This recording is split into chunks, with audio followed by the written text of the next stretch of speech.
loss of 123 pounds. Now, you know, we're 2 weeks into the Brickover Challenge, and this morning we're going to talk about success, the challenges and obstacles these competitors are all going to face. Lynn and Victor Brick are in with us this morning.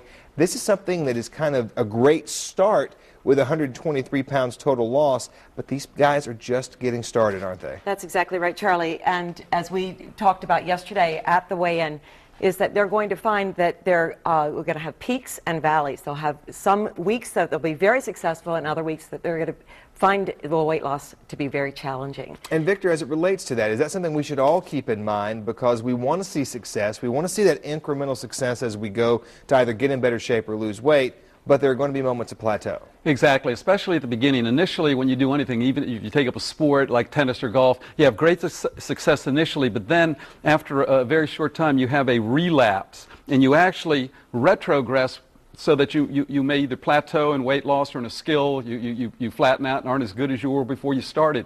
But the thing is that it's not linear. Straight linear weight loss is cyclical like a lot of things, and the important thing is that the valleys start becoming the peaks previously, and you continually improve over time. Now, Lynn, is this one of the biggest obstacles these competitors are going to face, trying to stay motivated, stay focused, and is that where the trainers come into play? Absolutely. Well, motivation is always a challenge. There are other things that happen in people's lives. Life happens. So they have personal trainers that help them to stay motivated on a daily basis. They're getting together as groups and doing a group workout together, which is awesome. And also they're able to communicate through the blogs.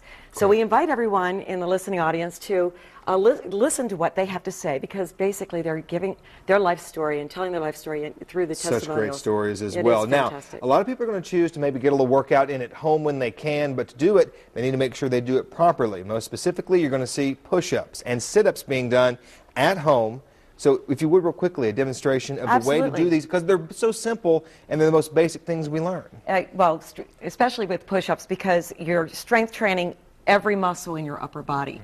So I'll get down on the floor and start in a plank position, where the plank position could either be on my knees or my toes, and then I think Victor's going to go ahead and well, the important thing is to make sure that you go at your level. So there's really two types of push-ups. You can either do the straight military push-up like Lynn's doing, or you can do the abbreviated push-up, which is on your knees.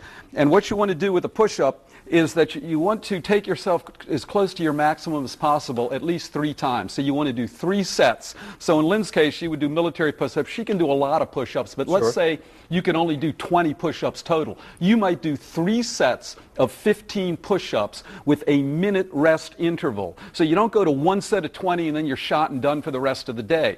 And if and once you can do 3 sets of 15 push-ups pretty easily, then you would move on and increase the number of push-ups that you do. You can also change the types of push-ups you do. Lynn's doing wide grip push-ups here, which works a little bit the wider the chest. She's doing narrow grip push-ups, which work more the middle of the chest. And of course, the most advanced push-up, which we always have to get in, she always has to show off. Eventually, you work up to the one-arm push-up. You show off. And I do that, but of course, my shoulder's hurting me a little bit, so I'll let that Now let's flip real quickly, because we want to get in sit-ups as well, because this is another thing people will do at home, and they want to make sure they do it correctly. Absolutely. And I invite you to join us.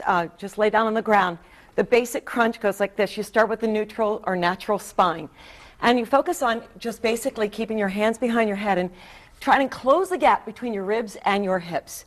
And just gently lift up and lower down. Now, a lot of times people will try to look up at the ceiling.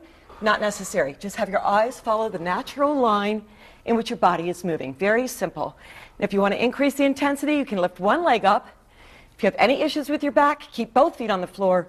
One leg up is an option, the other leg up, keeping a 90-degree angle, and the knee and the hip. Perfect. Now, this isn't what we usually see, the traditional all the way up, sit up, all the way back down. Correct. That is sort of antiquated. Correct. And another really great crunch to do that's actually a crunchless crunch. It's the hover position.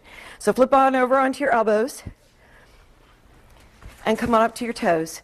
And with this position, what he's doing is he's engaging the core. Now, the core comprises of the abdominals as well as the back, like your powerhouse right here. So by doing this exercise, he's able to strengthen, and just by holding this position, strengthen not only his back, but also his abdominals at the same time. The crunchless crunch. And I love it and a lot of our members love it, and you should love this at home too. It's something you can do. Anyone can do it at any time. All right, Lynn, Victor, thank you so very much. Charlie. Again, the Brickover Challenge going on here on ABC2. We'll continue updating you throughout the coming weeks and features on all of our competitors, and you can always check in with you guys at your numerous locations. That's fine. Thank you very much. Thank you guys so much for being with us. This will all be on our website, abc2news.com, coming up in just a bit. But for right now, we want to pitch it to Megan. She has more on your 2 cents.